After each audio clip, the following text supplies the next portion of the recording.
wal laili idza yasr hal fi dzalika qasamul lidhi hijr, wal fajri demi waktu fajar, walayalin ashri demi malam yang 10, wasyaf'i wal watri demi yang genap dan yang ganjil, walaili idza yasri demi malam apabila berlalu, hal fi dzalika qasamul lidhi hijr, apakah pada yang demikian itu terdapat sumpah yang dapat dicerna orang-orang yang berakal. Ma'asyiral muslimin yang dimuliakan Allah Subhanahu wa taala, di dalam ayat ini Allah Subhanahu wa taala bersumpah dengan waktu fajar. Sekali lagi saya ulang-ulang, kaidah sumpah dalam Al-Quran, apabila Allah Subhanahu wa taala bersumpah dengan makhluk, berarti makhluk itu punya keistimewaan di hadapan Allah. Dan paling banyak dalam Al-Quran itu Allah bersumpah dengan waktu, karena waktu inilah yang akan ditanya. Nabi SAW bersabda, la tazulu qadama abdin hatta yus'al an arba'. Tidak akan bergeser kaki anak Adam sampai ditanya 4 perkara. Semua bicara waktu. Pertama, an umrihi fima abna, tentang umurnya, kemana dia habiskan. Yang kedua, wa an syababihi fima abla, tentang masa mudanya, kemana dia lampiaskan. Ketiga, an ilmihi fima amilafi, tentang ilmunya, sudahkah ia amalkan. Dan mencari ilmu butuh waktu, mengamalkannya juga butuh waktu. Wa an malihi min aina iktasabahu wa fima anfaqahu, tentang hartanya dari mana dan kemana dia belanjakan. Mencari harta juga butuh waktu. Artinya bahwa waktu ini akan ditanya. Makanya dalam Al-Quran paling banyak Allah bersumpah dengan waktu. Wadduha, demi waktu duha. Wal asri, demi waktu asar. Di sini wal fajri, demi waktu fajar. Ma'asyiral muslimin yang dimuliakan Allah Azza wa Jalla, mungkin saya akan sedikit panjang lebar bicara tentang waktu fajar, karena banyak rahasia di waktu fajar ini, walaupun sebagiannya sering saya jelaskan. Kenapa Allah Subhanahu wa taala sampai bersumpah dengan waktu fajar? Setiap umat itu punya permulaan hari, dan permulaan hari bagi umat Islam itu waktu fajarnya. Disinilah Allah Subhanahu wa taala pertama kali menurunkan wahyu kepada Rasul di Gua Hira. Kapan? Di waktu fajar. Artinya di waktu inilah Al-Quran pertama kali turun ke dada Rasul. Di waktu ini pula Jibril turun menemui Rasul. Dan di waktu ini pula permulaan kebenaran muncul di tengah-tengah kegelapan jahiliyah. Makanya waktu fajar, waktu yang luar biasa. Di waktu fajar ini pula sejarah bermula masuk Islamnya kalangan jin. Ketika Allah Subhanahu wa taala berfirman, wa id sarafna ilaika nafaran minal jinni yastami'unal qur'ana. Ingatlah ketika kami palingkan kepadamu wahai Muhammad sekelompok dari kalangan jin yang mendengar Al-Quran. Dan dalam surah Jin, qul uhiya ilayya annahu istama'a nafarun minal jinni faqalu inna sami'na qur'anan ajaba. Dan telah diwahyukan kepadaku bahwa sekelompok jin itu mereka mendengar Al-Quran dan mereka mengatakan dengan Al-Quran itu amanna bih, kami beriman. Artinya sejarah kaum jin yang beriman kepada Nabi SAW dan Islam itu dimulai waktu fajar. Karena 7 jin nasibin yang dari Yaman itu, yang diutus oleh iblis untuk mencari rahasia kenapa jin tidak bisa naik ke langit, karena ketika itu difungsikan bintang-bintang untuk melempar syaitan. Rupanya jin yang diutus iblis ini nyasar ke kebun kurma, dalam riwayat ke pasar ukat. Lah ketika itu Nabi SAW sedang salat fajar, maka mereka mendengar Al-Quran dan beriman. Jadi waktu fajar awal permulaan bangsa jin beriman, dan dengan sebab itulah kemudian Islam menyebar di kalangan jin. Ya. Ma'asyiral muslimin yang dimuliakan Allah Subhanahu wa taala. Dan waktu fajar juga Allah Subhanahu wa taala di sini bersumpah dengan kata-kata wal fajri, demi waktu fajar. Waktu fajar adalah satu di antara sekian tanda kebesaran Allah yang Allah Subhanahu wa taala firmankan, "Qul ara'aitum in ja'alallahu 'alaikumul laila sarmadan ila yaumil qiyamah." Bagaimana pendapat kalian kalau seandainya Allah Subhanahu wa taala jadikan malam itu sepanjang masa sampai kiamat, tidak terbit-terbit fajar? Allah katakan, "A ilahun ma Allah?"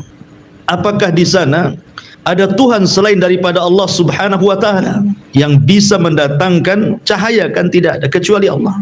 Jadi waktu terbitnya fajar itu artinya permulaan waktu siang, dan itu tanda kuasa Allah Subhanahu wa taala yang bisa merubah malam menjadi siang. Ini kuasa Allah Subhanahu wa taala. Kemudian juga waktu fajar ini juga adalah permulaan ibadah manusia, di mana bagi orang-orang yang berpuasa, setat dia puasa ketika terbit fajar. Sudah tidak boleh makan, tidak boleh minum, menahan hal-hal yang dilarang bagi orang yang berpuasa. Kemudian juga setat awal salat fajar yang banyak keistimewaan, nanti saya akan jelaskan. Ma'asyiral muslimin yang dimuliakan Allah Subhanahu wa taala, tentu yang dimaksud fajar di sini, karena fajar kan ada dua ya. Ada fajar kadzib, ada fajar shadiq. Fajar kadzib itu maksudnya fajar dusta. Cahayanya masih ada di langit, belum sampai ke bumi. Tapi kalau fajar shadiq, cahayanya sudah sampai di bumi, menerangi atap-atap, jalan-jalan, gang dan yang sebagainya. Itulah yang kita maksud fajar yang kedua, fajar shadiq. Ya. Atau lebih dikenal dengan waktu subuh. Ya. Kita tahu bahwa waktu subuh itu adalah waktul harakah, waktu bergeraknya manusia. Makanya ketika Allah Subhanahu wa taala menyebut kalimat walaili id adbar, kemudian was-subhi idza asfar. Ya, perhatikan kalimat id di sini. Walaili id adbar. Kalimat id dan waktu malam ketika adbar berlalu. Id menggunakan sukun. Tapi ketika Allah Subhanahu wa taala menyebut kalimat subuh, was-subhi idza, menggunakan harakat di sini, fathah. Idza asfar, ketika mulai terang. Kenapa Allah Subhanahu wa taala mensukun kalimat id ketika bicara malam dan membuat harakat idza ketika bicara siang? Bicara subuh, permulaan siang. Karena memang malam itu adalah tempat sukun. Apa sih arti sukun itu? Sukun itu artinya tenang. Malam itu tempat tenang, tempat tidak boleh orang bergerak, karena malam itu banyak bahaya yang mengancam. Makanya kita disuruh beristirahat di rumah. Makanya Allah Subhanahu wa taala mengatakan min syarri ghasiqin idza waqab. Kita disuruh berlindung dari malam apabila sudah mulai gelap, karena kejahatan di malam hari itu banyak sekali. Makanya kita disuruh untuk diam di rumah supaya jangan terkena dengan kejahatan itu, karena malam itu tempat sukun. Sukun itu artinya tempat tenang, istirahat, gitu ya. Tetapi ketika Allah bicara tentang subuh, tidak menggunakan sukun, tetapi menggunakan harakat, idza asfar. Dan harakat itu artinya bergerak ya.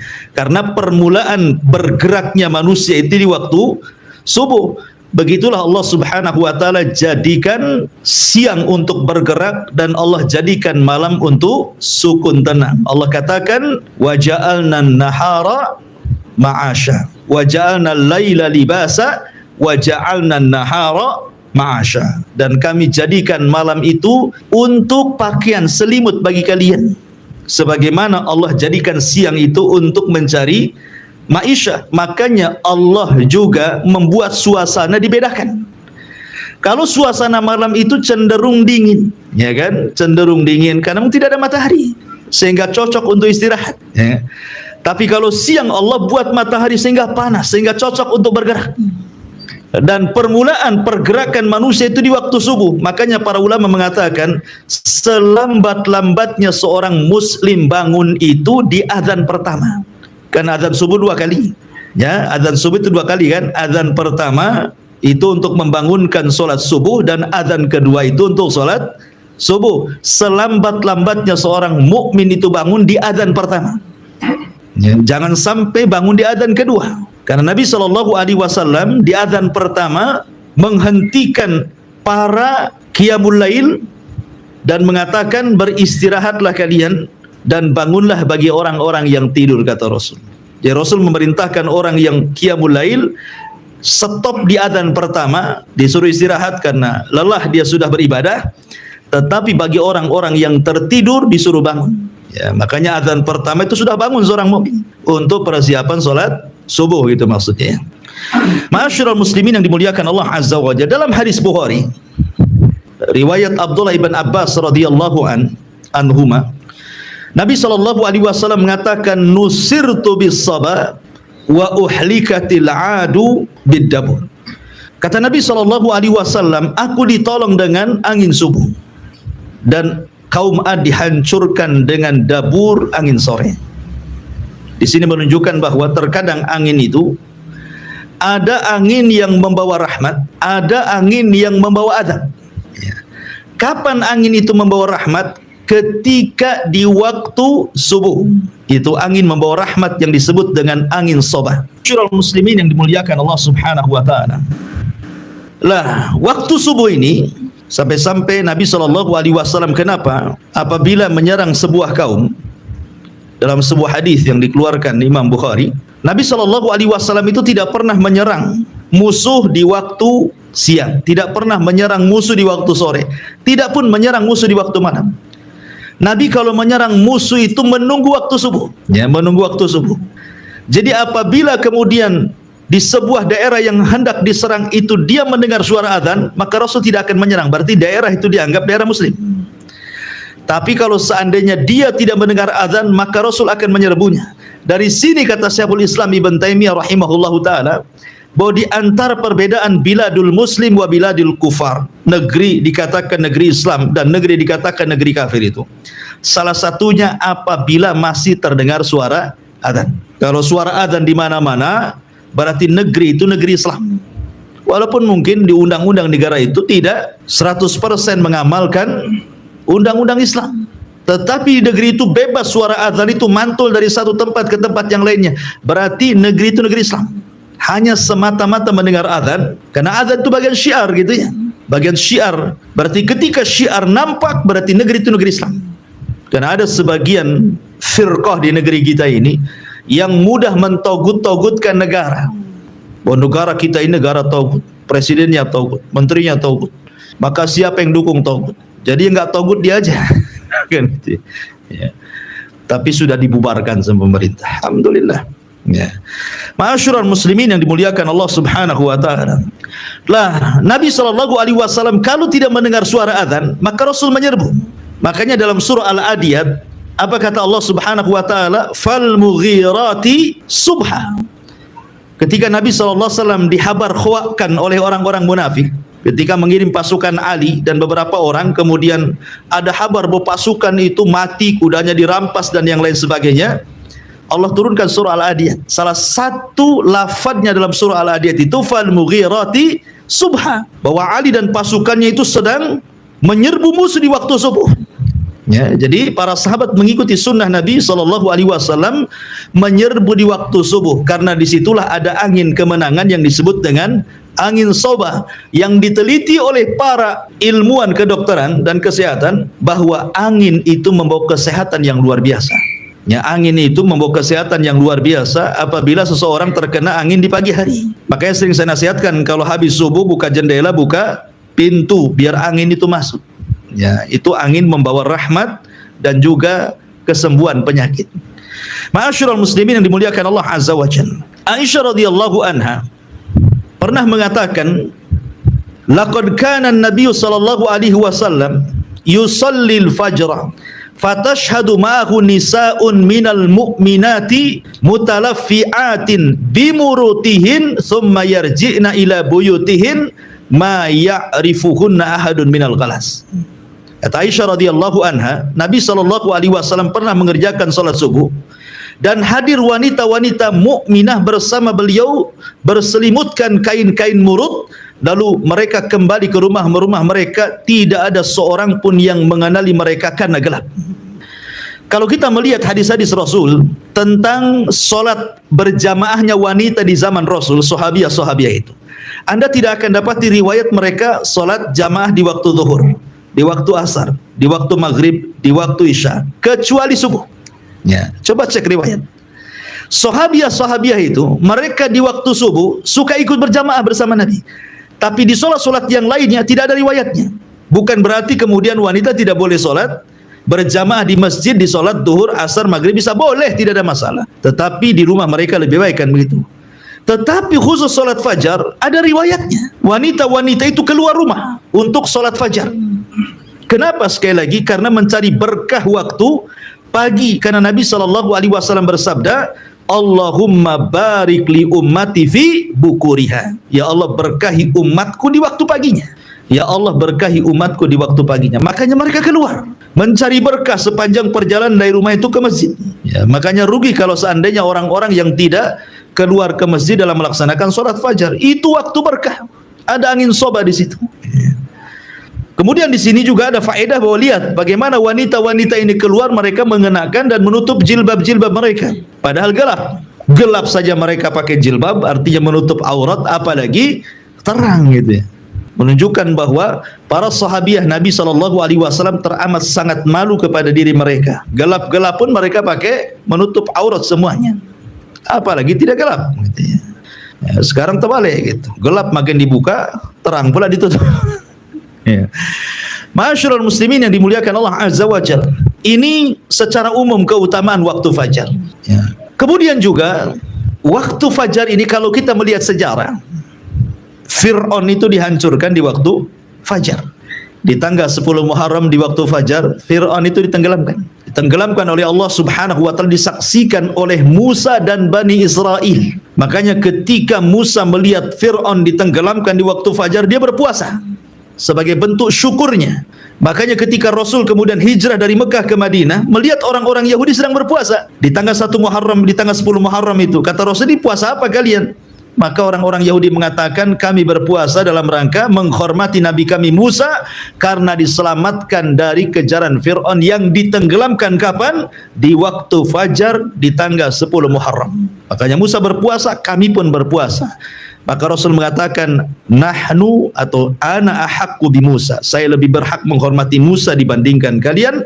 Maka Rasul pun kemudian berpuasa tanggal 10 Muharram dan memerintahkan sahabatnya untuk berpuasa, dan inilah puasa wajib pertama dalam Islam sebelum ada puasa Ramadan. Tanggal 10 Muharram, ya kan?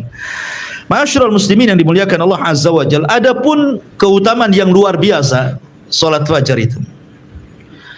Orang yang bangun di waktu fajar, maka dia hakikatnya telah keluar dari ejekan dan olokan syaitan. Disebutkan dalam hadis Nabi SAW, apabila seorang mukmin itu tidur di malam hari, maka syaitan akan datang dan akan memberikan waswas. Makanya kita berlindung dari waswas syaitan. Min syarri al-waswasil khannas. Ya. Dari waswas yang ditimbulkan oleh syaitan dari kalangan jin. Apa waswasnya? Maka syaitan akan datang kepada orang yang tidur itu, kemudian mengencingi telinganya. Setiap dia kencingi telinganya, maka dia akan berikan waswas dan mengatakan, "Lailun tawilun farkud," kata syaitan itu. Malam masih panjang, tidur saja. Padahal sudah fajar tuh. Masih aja malam masih panjang, tidur saja. Setiap dikencingi ngomong begitu waswas itu. Lah para ulama sudah saya katakan bahwa apa makna setan mengencingi orang itu? Yang pertama artinya setan sedang mengejek orang itu. Coba bayangkan dikencingi, apa enggak diejek itu? Kita saja diludahi sakit hati kan itu, apalagi sampai dikencingi itu muka kita. Setan hari-hari mengencingi telinga kita, ini ejekan setan kepada kita. Makna yang kedua artinya setan hendak menyumpat telinga orang tersebut sehingga dia tuli dari kebenaran.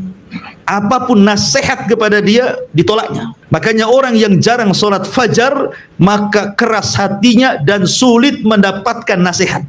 Karena sudah tuli itu, sudah dikencingi hari-hari oleh setan sehingga peka telinganya, nggak mau menerima kebaikan. Makna yang ketiga, hakikat artinya setan betul-betul mengencingi telinganya. Maka orang yang bangun di waktu fajar, pertama dia berzikir setelah bangun, maka hilang satu ikatan, ya. Kemudian dia pun berwudu maka hilang 2 ikatan, kemudian dia pun salat fajar maka hilang 3 ikatan. Dalam hadis Nabi SAW mengatakan, selain setan mengencingi orang yang tidur, setan pun mengikat tengkuk setiap orang yang tidur. Lah tengkuk inilah ketika diikat, sengaja diikat supaya susah bangun, supaya lewat subuh gitu, maksudnya diikat tengkuknya itu. Terkadang dimimpikan oleh syaitan supaya orang ini tidak bangun. Makanya ketika dia terbangun hilang 1 ikatan. Ketika dia berwudu hilang 2 ikatan. Ketika dia solat hilang 3 ikatan. Kata Nabi SAW, maka orang ini akan menjadi tayyibun nafsi nasyatan. Maka dia akan semangat hidupnya, tahu jalan hidupnya, dan hatinya akan bersih, tidak ada kedengkian.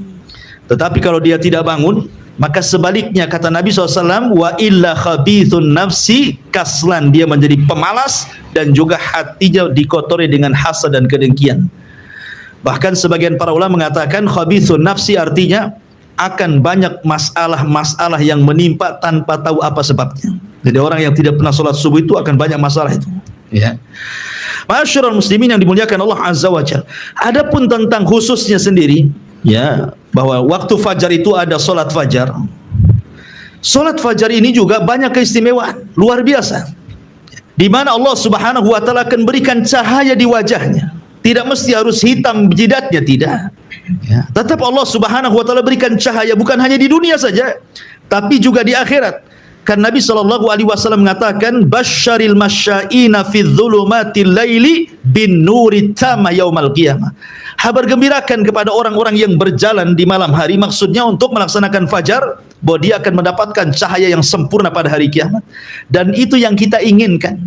Karena ketika orang itu meniti titian siratal mustaqim, yang paling dihajatkan itu cahaya, ya. Itulah yang paling dihajatkan ketika meniti siratal mustaqim. Orang yang sholat fajar, dia akan diberikan cahaya sempurna sehingga dia bisa menyeberangi titian dengan sempurna. Kemudian juga tidak ada pahala yang dilipat gandakan dalam solat kecuali solat fajar dan asar.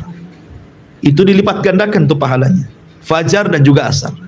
Kenapa demikian? Karena malaikat-malaikat yang mencatat kebaikan di malam hari dan malaikat-malaikat yang mencatat kebaikan di siang hari itu perjumpaannya itu di solat fajar. Jumpanya itu di solat fajar. Jadi solat malaikat malam naik, malaikat siang turun. Lah itu jumpanya ketika manusia sedang solat fajar. Makanya Nabi SAW mengatakan ketika Allah Subhanahu wa taala bertanya kepada para malaikat yang mencatat kebaikan di malam dan siang itu, ma taraktum ibadi, sedang apa kau tinggalkan hamba-hambaku? Maka kemudian malaikat-malaikat siang dan malam mengatakan, atainahum wa hum yusallun wa taraknahum wa hum yusallun.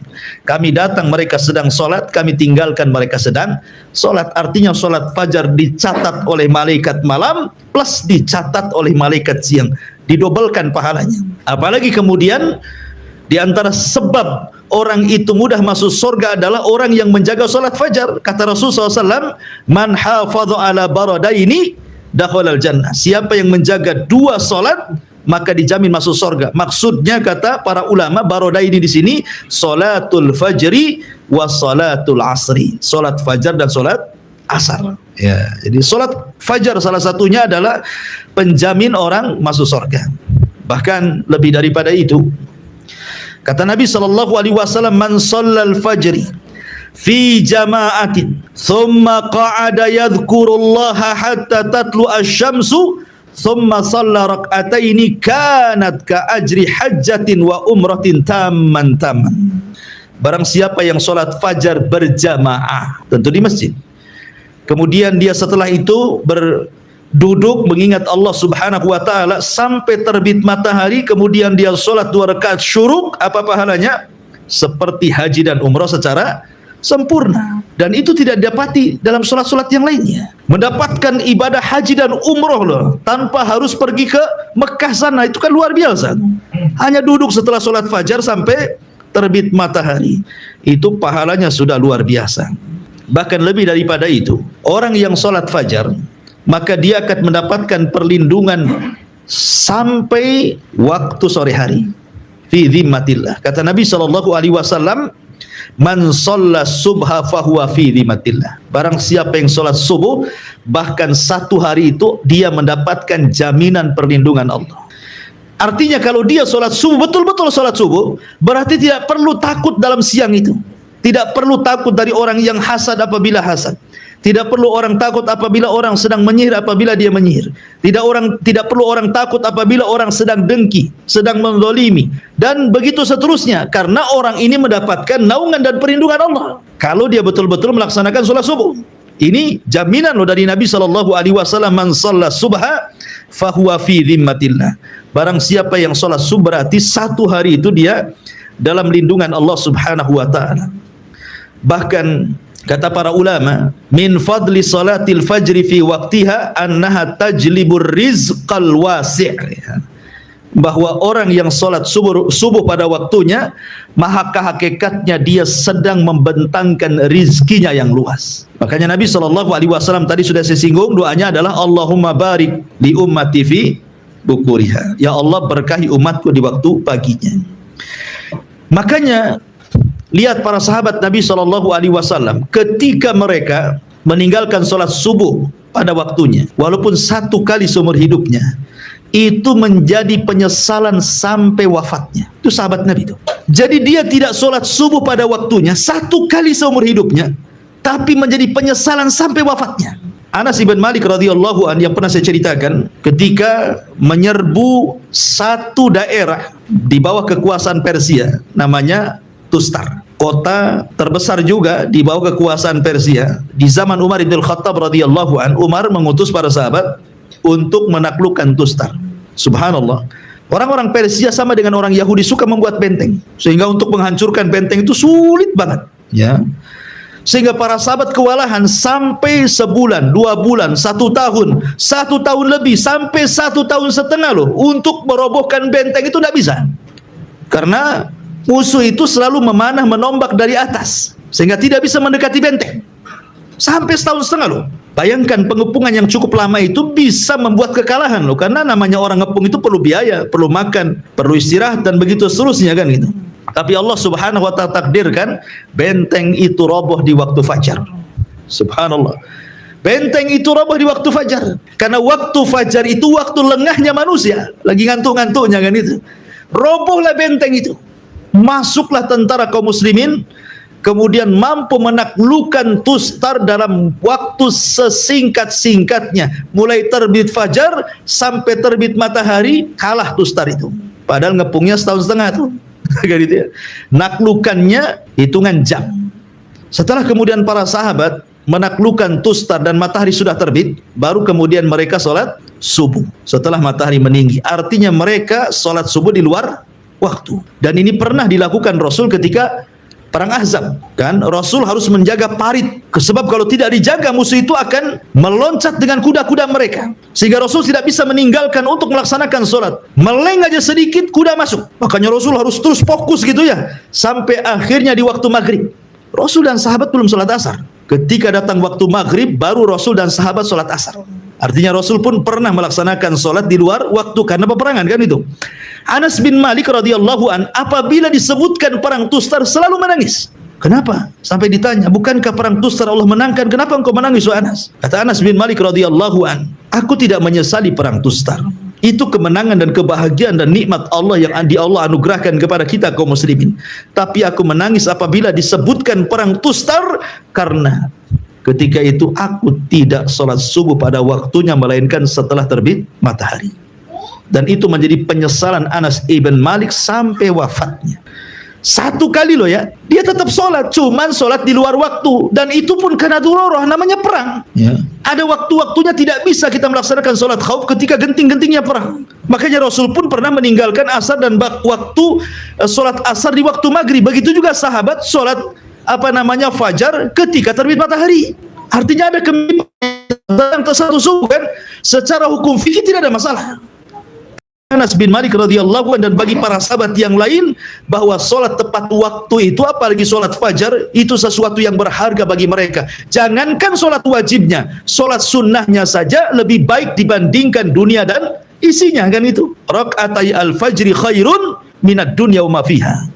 Solat rakaat fajar saja lebih baik dibandingkan dunia dan isinya. Yang namanya dunia dan isinya kan macam-macam. Ada mobil, ada rumah mewah, ada tanah, macam-macam ya. Tapi tidak lebih baik daripada 2 rakaat sunnah fajar. Kalau 2 rakaat sunnah fajar saja itu segitu pahalanya, gimana subuhnya? Yang merupakan kewajiban Allah Subhanahu wa taala. Makanya kenapa solat sunnah 2 rakaat fajar itu disebut rakaataini khafifataini, 2 rakaat yang diringankan, tidak boleh panjang-panjang ya. Makanya ditentukan kan bacaannya, rakaat pertama qul ya ayyuhal kafirun kan itu ya, rakaat yang kedua qul huwallahu ahad ya. Dipendekkan, kenapa? Karena yang dipentingkan bukan 2 rakaat solatnya tapi subuhnya ya.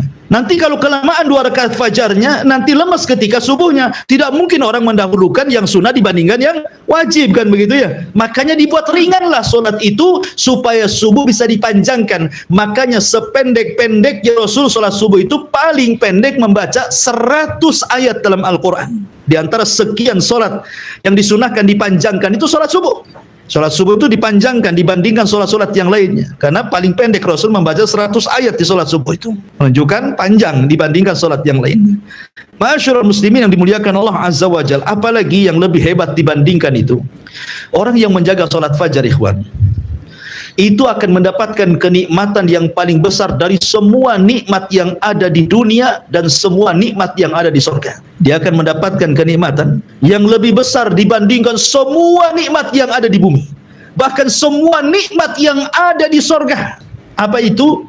Ru'yatullah, memandang wajah Allah. Ketika Nabi SAW berkumpul bersama para sahabatnya, kemudian melihat bulan purnama, apa kata Rasulullah?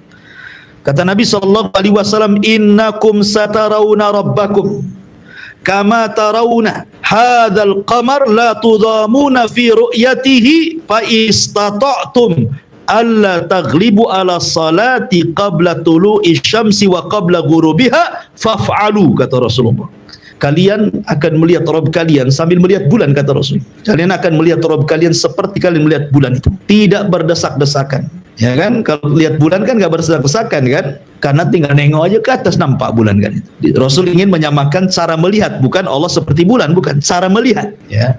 Kemudian kata Nabi SAW, kalau kalian ingin ya, alla taghlibu ala salati qabla tulu'il fajri wa qabla ghurubihi faf'alu, kalau kalian ingin melihat Allah Azza wa Jalla ya, maka jangan pernah terkalahkan untuk melaksanakan salat sebelum terbit matahari, maksudnya subuh, dan sebelum terbenam matahari, waktu artinya salat asar. Bahwa orang yang menjaga 2 salat ini sebab terbesar kita mendapatkan kenikmatan yang jauh lebih nikmat dibandingkan surga itu sendiri, apalagi nikmat dunia berupa ru'yatullah azza wa jalla, melihat dan memandang wajah Allah Subhanahu wa taala. Ma'asyiral muslimin yang dimuliakan Allah Subhanahu wa taala, kemudian juga waktu fajar ini salah satunya adalah salatul fajri taqi min adzabillahi wa ghadabi wa iqabi. Bahwa salat fajar itu bisa menghindarkan dari azab Allah, kemarahannya, bahkan iqabnya. Dan salatul fajar min asbabin najati minan nar, salat fajar itu diantara penyebab seseorang terhindar dari neraka. Tentu ada beberapa perkara yang membantu kita untuk bangun di waktu fajar. Secara global ada 5. Yang pertama, jangan lupa baca doa sebelum tidur. Doa, karena itu hal yang bisa membangunkan kita di akhir malam. Kemudian yang kedua, jangan bermaksiat sebelum tidur. Karena maksiat itu yang membuat orang tidak bisa bangun di waktu subuh. Kemudian yang ketiga, berusaha untuk membayangkan keistimewaan solat fajar yang sudah saya jelaskan. Kalau bangun di solat fajar itu waktu yang sangat istimewa. Orang kalau sudah tahu keutamaannya pasti ingin mengejarnya. Maka rasakan keutamaan solat fajar supaya mudah bangun. Kemudian yang keempat, al-hirsu ala nafsi sifatil munafiqin ala nafsi. Berusaha, kalau saya tidak bangun subuh berarti ada sifat munafik dalam dada saya. Saya tidak hendak jadi munafik. Maka dia akan berusaha untuk bangun. Kemudian yang terakhir, tentu kita bisa minta tolong kepada, kalau yang sudah punya istri atau pasangan, atau kita bisa minta tolong pada handphone gitu ya, dibuat alarm gitu ya, supaya mudah bangun.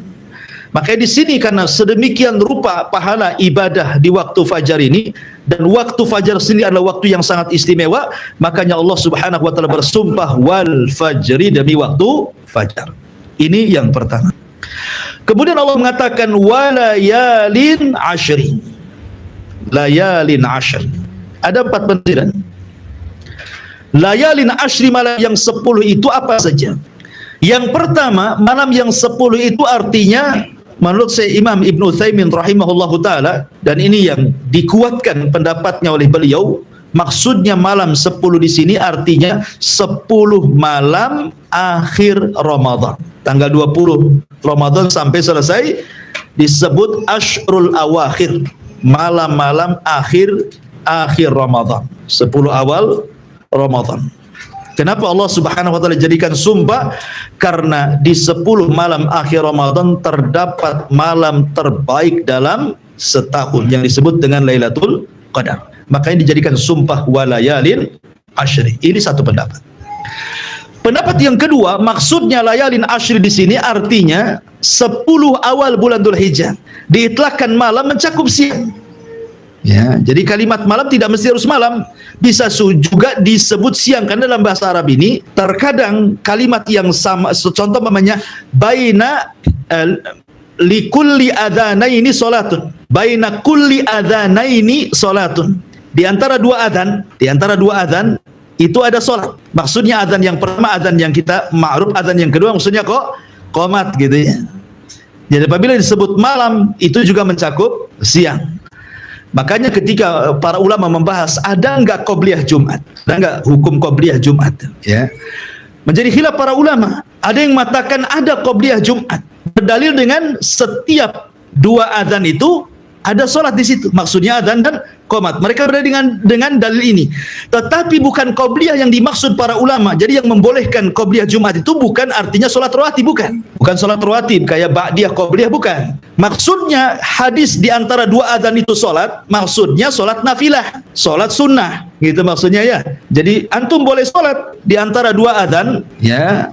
Kalau mamanya untuk menghindari fitnah kan gitu, kita di mana kadang-kadang kalau kita duduk terfitnah pula kan. Jadi kita melaksanakan sholat sebelum Jumat itu bukan rawatib, ingat ya, bukan rawatib, tetapi sholat sunnah. Dalilnya ini di antara 2 adzan itu ada sholat maksudnya ya. Dan adzan pertama adzan itu ya adzan yang kedua itu maksudnya qomat. Ya, ini bagi yang berpendapat bolehnya sholat sebelum Jumat, tetapi bukan rawatib niatnya. Ini yang kita katakan, kalau mereka mengatakan qobliyah, kita katakan tidak ada qobliyah sebelum Jumat. Tidak ada, ya, tidak ada hadisnya. Adapun hadis ini bukan bicara qobliyah, bicara tentang sholat nafilah, sholat sunnah. Karena keumuman hadis di antara 2 adzan itu ada sholat di situ. Ya, kalaupun kita sholat sebelum Jumat, bukan qobliyah, sekali lagi bukan qobliyah ya, tapi itu nafilah, mengambil keumuman hadis ini, maksudnya begitu. Ataupun sholat mutlak, mulai datang ke masjid antum sholat 2 rakaat salam tanpa dibatasi. Itu yang disunahkan di sholat Jumat gitu ya. Bali bahwa malam itu juga terkadang diitlakkan adanya siang. Makanya para ulama ada yang mentafsirkan bahwa 10 malam di sini artinya 10 awal bulan Dzulhijjah, dan itulah siang terbaik dalam setahun. Kalau malam terbaik dalam setahun 10 akhir Ramadan, kalau siang terbaik dalam setahun 10 awal bulan Dzulhijjah. Karena di situ tergabung banyak amalan. Ada kurban, gitu ya. Ada haji di situ, ya. Kemudian amalan yang beramal di 10 awal bulan Dzulhijjah itu sebanding dengan orang yang mati syahid dalam hadisnya kan. Makanya itu adalah siang-siang terbaik dalam sejarah 10 awal bulan Dzulhijjah. Itu penafsiran yang kedua. Penafsiran yang ketiga, layalin ashri itu artinya 10 akhir dari puasanya Nabi Musa. Nabi Musa alaihi salatu wassalam, awalnya dia berpuasa berapa hari? 30 hari. Salasina lailan. Jadi ingat, syariat dulu dengan syariat sekarang beda ya. Kalau Musa itu puasa malam. Kalau syariat Nabi Musa itu puasa di malam hari. Tapi kalau syariatnya kita puasa di siang hari, dan puasa di siang hari jauh lebih afdal dibandingkan puasa di malam hari. Ya. Jadi malam itu untuk mereka, siang untuk kita. Nabi Musa alaihi salatu wassalam puasa di malam hari sampai 30 hari. Ketika di hari 30, karena dia akan berdialog dengan Allah Azza wa Jal, maka dia mengambil siwak untuk menyiwak giginya karena takut bau, membatalkan puasanya. Tapi Allah Subhanahu wa taala kemudian datang dan mengatakan kepada Musa, jangan kau batalkan puasamu. Jangan kau batalkan puasamu karena bau mulutnya orang yang berpuasa jauh lebih wangi di sisi Allah dibandingkan minyak kasturi. Maka Allah katakan tambah 10 hari lagi. Makanya Allah mengatakan wa atmamnaha bi ashrin wa tamma miqatu rabbih arba'ina lailan. Maka Musa pun menyempurnakan 10 hari lagi sehingga sempurnalah dari 30 menjadi 40 malam. Disitulah turun Taurat. Jadi 10 malam di sini artinya 10 malam akhir daripada puasanya Nabi Musa, ya. Akhir daripada puasanya Nabi Musa. Ini penafsiran yang ketiga. Penafsiran yang terakhir adalah yang dimaksud layalin ashri di sini adalah 10 awal bulan Muharram. 10 awal bulan Muharram itu masuk pada penafsiran walayalin ashri. Walaupun sekali lagi pendapat Syekh Utsaimin rahimahullah taala cenderung kepada lail di sini artinya 10 akhir bulan Ramadan. Ini ayat yang kedua. Wal fajri walayalin ashri. Kemudian Allah mengatakan wasyaf'i wal watr. Wasyaf'i wal watr, demi yang genap dan yang ganjil. Apa maksudnya demi yang genap dan yang ganjil ini? Ada yang mengatakan maksudnya yang ganjil itu Allah. Allah kan ahad satu. Adapun yang genap itu adalah makhluknya. Karena ketika Allah Subhanahu wa taala menciptakan makhluk pasti berpasang-pasangan, ya kan? Ada langit, ada bumi, ada lautan, ada daratan, ada jin, ada manusia, ada perempuan, ada laki-laki. Nah, pasti berpasang-pasangan itu, ya. Makanya Allah Subhanahu wa taala berfirman kan ketika min kulli syai'in khalaqna zawjayn dalam surah Az-Zariyat ayat 49, min kulli syai' wa min kulli syai'in, dan dari segala sesuatu yang Allah ciptakan itu khalaqna zawjaini, pasti kami akan ciptakan berpasang-pasangan. Berarti yang genap itu makhluk, karena makhluk berpasang-pasangan kan, genap dia dua-dua, ya kan, langit bumi dua, darat laut dua gitu ya, gelap terang dua gitu. Genap maksudnya witir itu Allah sang Khalik, adapun yang genap itu maksudnya makhluknya. Jadi Allah bersumpah dengan dirinya dan juga dengan makhluknya. Penafsiran yang kedua, maksudnya yang witir di sini Allah bersumpah dengan Adam. Adam itu witir satu, ya, karena Allah Subhanahu wa taala tidak menciptakan dari ibu bapak. Adam itu diciptakan sendirian oleh Allah Subhanahu wa taala. Kemudian setelah itu Allah ciptakan Hawa dari tulang rusuknya menjadi genap. Berarti yang witir itu Adam, yang genap itu Adam dan Hawa dan seluruh keturunannya. Allah bersumpah dengan Adam dan juga Hawa. Kemudian yang ketiga, maksudnya witir ini adalah semua sifat, maksudnya witir itu sifat Allah, tetapi genap itu sifat makhluk. Maksudnya begini, Allah Subhanahu wa taala ketika mengeluarkan kita dari perut ibu kita, wallahu akhrajakum min butuni ummahakum la ta'lamuna syai'a wa ja'ala lakumus sam'a wal absara wal af'ida, kan itu. Ketika Allah menciptakan kita, dikeluarkan dari perut ibu kita, kita tidak mengetahui sesuatu, sama sekali tidak punya apa-apa. Bahkan pendengaran pun tidak mendengar, penglihatan pun tidak melihat, ya kan? Kemudian hati pun tidak berakal. Baru sedikit demi sedikit setelah dia besar sedikit, mulailah pendengaran melihat, kemudian pendengaran mendengar, penglihatan melihat, kemudian hati mulai berpikir, kemudian diberikan ilmu, terus sampai dia tua, maka Allah akan kembalikan sebagaimana dia dilahirkan. Ketika sudah tua mulai rabun, ya kan, ya, kemudian mulai peka, ngomong harus keras-keras, ya, mulai pikun, padahal dulu orang paling cerdas dulunya. Nah, dikembalikan tuh sifat bayinya ke ketua. Tapi Allah Subhanahu wa taala witir, ya. Allah tidak pernah didahului dengan kebutaan kemudian melihat, atau setelah melihat buta, tidak. Allah itu akan senantiasa melihat dan melihat dan melihat dan melihat, ya. Tidak didahului dan juga tidak diawali dengan perkara-perkara kebalikan daripada melihat. Laisa kamitsli syai'un wa huwas samiul basir. Itu juga penafsiran yang ketiga. Penafsiran yang keempat, maksudnya al-syaf'i wal watr ini mencakup semua ibadah. Contoh salat, ada yang ganjil, ada yang genap. Maghrib ganjil kan itu ya. Kemudian Isya genap. Ya. Kemudian puasa Ayyamul Bid ganjil. Ya kan 3 hari saja kan? Senin Kamis genap gitu ya. Ramadan juga terkadang digenapkan, terkadang diganjilkan tergantung melihat bulan. Ya, jadi semua ibadah itu mencakup ibadah. Namanya genap ganjil itu semua ibadah tercakup padanya kalimat asy-syaf'i wal watr. Ada juga yang mengatakan bahwa yang dimaksud asy-syaf'i wal watr itu 10 akhir Ramadan. Mulai tanggal 20 Ramadan sampai tanggal 30 atau 29, 1, 2, 3, 4, 5 sampai selesai akhir Ramadan itu bisa mengandung genap ganjil. Ya. Terkadang yang genap itu ganjil, terkadang yang ganjil itu genap, gitu maksudnya. Makanya kenapa kita harus menghidupkan semua hari-hari malam di akhir Ramadan. Karena ada yang kita anggap hari ini genap, bagi orang lain dia ganjil. Ya, contoh ketika hadis Quraib, dia datang dari Syam menuju Madinah. Dia ke Syam itu awal Ramadan, pulang ke Madinah pertengahan Ramadan. Lah Quraib ini mengikuti ru'yahnya Muawiyah di Syam, sehingga dia puasa di hari Jumat. Ya. Ketika sampai di kota Madinah berjumpa dengan Ibnu Abbas, rupanya Madinah memulai puasa di hari Sabtu. Kemudian kata Quraib, tidak cukuplah Muawiyah melihat. Ya. Kenapa kau tidak ikut Muawiyah sana gitu maksudnya ya? Kata Abdullah ibn Abbas, beginilah yang diperintahkan Rasul. Apabila tidak melihat bulan berarti digenapkan.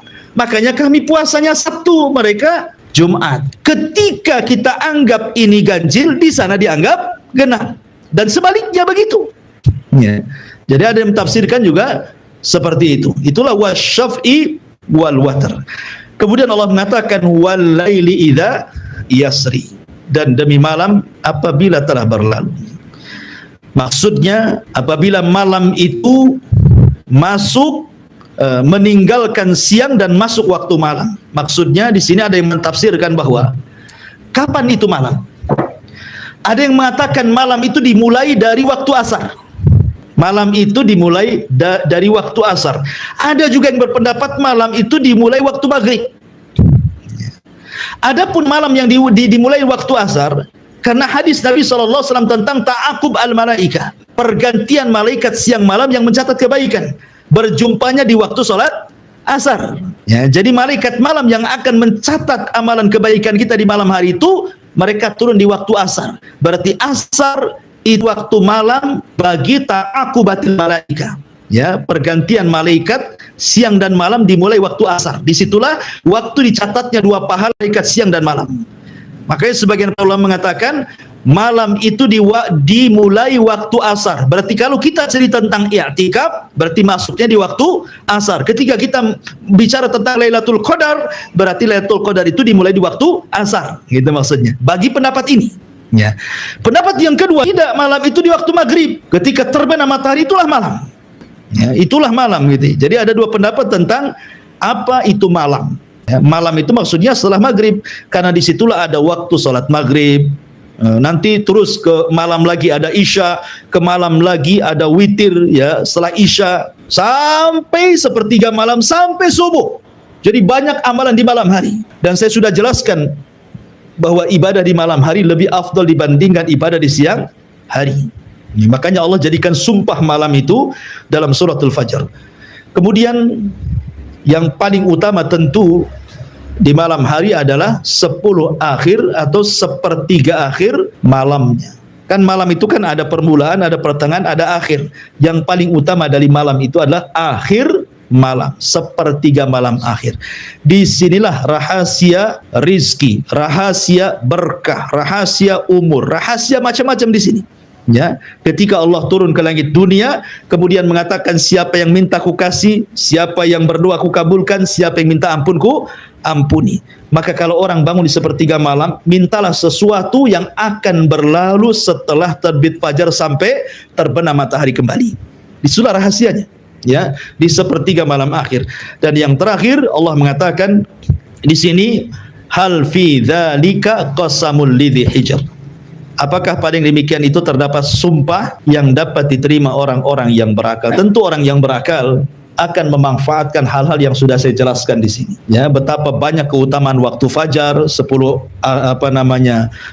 malam, ya kan? Kemudian asy-syafi wal watar dan ibadah-ibadah di malam hari. Tentu kalau dia berakal akan mengambil pelajaran dari itu semuanya. Kecuali orang yang tidak berakal tentu tidak akan mengambil dari sumpah-sumpah Allah yang 4 ini. Wallahu alam, ini di antara surah Al-Fajr ayat 1 sampai 5. Insyaallah kita lanjutkan di minggu depan surat Al-Fajr lanjutannya. Taib, sebelum saya tutup, kalau ada yang mau bertanya silakan. Taib. Mengenai azan dan fajar dan waktu anak di Bandung, karena sering dengar masjid yang melakukan azan 2 kali. Jadi azan pertama itu ada bacaan suatu kali yang kedua ada. Ya, alhamdulillah. Tentang kalimat taswib, itu dalam bahasa fikih disebut taswib namanya ya. Taswib itu bacaan as-salatu khairun minan naum. Dan bacaan taswib itu diajarkan Rasul kepada seorang sahabat namanya Abi Mahdhurah, salah satu muadzin Rasul yang bertugas adzan di Masjidil Haram setelah Fathu Mekah, ya. Terjadi khilaf para ulama tentang taswib ini diletakkan di mana. Apakah di adzan pertama ataukah di adzan kedua? Sekali lagi ini khilaf panjang sebenarnya, tidak mungkin saya bentangkan ya, karena juga perlu pembahasan. Memang ada sebagian para ulama mengatakan taswib itu di adzan pertama. Di adzan pertama maksudnya sebelum adzan subuh, ya. Tapi ada juga yang mengatakan bahwa riwayatnya tidak kuat sehingga taswib itu dikembalikan kepada adzan subuh. Maksudnya ya ma'ruf adzan subuh as-salatu khairu minan naum. Ya, walaupun saya sendiri cenderung kepada pendapat adzan subuh as-salatu khairu minan naum. Tapi kalau seandainya ada di adzan pertama dia mengatakan as-salatu khairu minan naum, tidak ada masalah. Dan itu juga ada sebagian pendapat ulama seperti itu. Ini kalimat taswib namanya. Jadi ini perkaranya luas masalah fikih. Ya, bagi Anda yang mengatakan as-salatu khairu minan naum di adzan pertama silahkan, karena juga ada ulamanya yang berpendapat seperti itu. Bagi yang sholat subuh juga silahkan. Dan saya cenderung kepada sholat subuh. Wallahu a'lam. Kira-kira jaraknya berapa lama dan Jarak antara adzan pertama dengan adzan yang kedua tidak lama. Kata Nabi SAW, makanlah, minumlah sampai terdengar adzannya Abdullah ibn Umi Maktum. Ya, sampai jadi selama Anda masih mendengar adzannya Abdullah ibn Umi Maktum, masih dibolehkan makan minum sahur gitu maksudnya. Sampai terdengar adzan terbalik. Kalau masih mendengar adzan Bilal kan adzan pertama. Abdullah ibn Umi Maktum itu adzan kedua, karena Abdullah ibn Maktum kan orang buta. Ya, dia tidak tahu fajar kan karena tidak melihat. Kecuali kalau Bilal menyuruh dia adzan baru adzan. Makanya Abdullah ibn Umi Maktum itulah dia adzan subuh. Kalau Bilal adzan pertama. Kata Rasul, selama engkau masih mendengar adzan Bilal, boleh makan, boleh minum. Ya, sampai kau mendengar adzannya Abdullah ibn Umi Maktum, maka tahan, karena itu sudah adzan subuh. Dan dalam hadis Zaid, ketika Nabi SAW ditanya soal jarak antara sahur dia dengan azan subuh berapa? Seperti membaca 50 ayat Al-Quran. Ya, mungkin boleh juga ini jadikan standar bahwa dari azan pertama dengan azan kedua itu ya sekitar bacaan 50 ayat dalam Al-Quran. Tidak lama, jangan lama-lama. Jam subuh, jam 3 azan pertama, ya tidur lagi. Itu kan gunanya untuk membangunkan sholat subuh. Jadi mendekati waktu subuh. Ya, kalau jam 3 itu ya untuk sholat malam namanya. Nanti 3 kali pula azan. Gitu. Tetapi ini namanya sunnah mahjurah, ya, sunnah yang banyak ditinggalkan. Bahkan hampir-hampir kaum muslimin tidak kenal adzan pertama sebelum subuh. Bahkan kalau kita di sini mungkin sebagian kita aneh kalau ada orang yang azan pertama sebelum subuh ini. Jadi kiranya orang yang azan itu ngelindur, bangun tidur ngelindur langsung ambil mic, kan itu ya. Padahal yang ngelindur itu, yang ngomong ngelindur itu, yang tidak paham bahwa itu diantara sunnah Nabi SAW. Taib, ini di YouTube ada pertanyaan dari Habibi Sidoarjo. Masya Allah, orang Sidoarjo nonton. Assalamualaikum Ustaz, saya ingin bertanya bagaimana dengan waktu hujan Ustaz, apakah bisa mengundang bala atau rahmat Ustaz, dan apakah ada ciri-cirinya Ustaz? Ya, bismillah, alhamdulillah. Hujan itu adalah rahmat, tetapi bisa menjadi bala. Sebagaimana ada seorang Arab Badui datang kepada Rasul sedang khutbah Jumat. Bayangkan Rasul sedang khutbah Jumat, namanya Badui. Tiba-tiba kemudian orang ini langsung ngomong, ya Rasulullah, Ya, desa kami hancur, paceklik, kepanjangan, tanah belah dan begitu seterusnya. Hewan kami kelaparan, kami pun kelaparan. Berdoalah kepada Allah untuk dihujani. Maka Nabi SAW langsung berdoa. Tiba-tiba turun hujan 1 minggu. Banjir gak karu-karuan.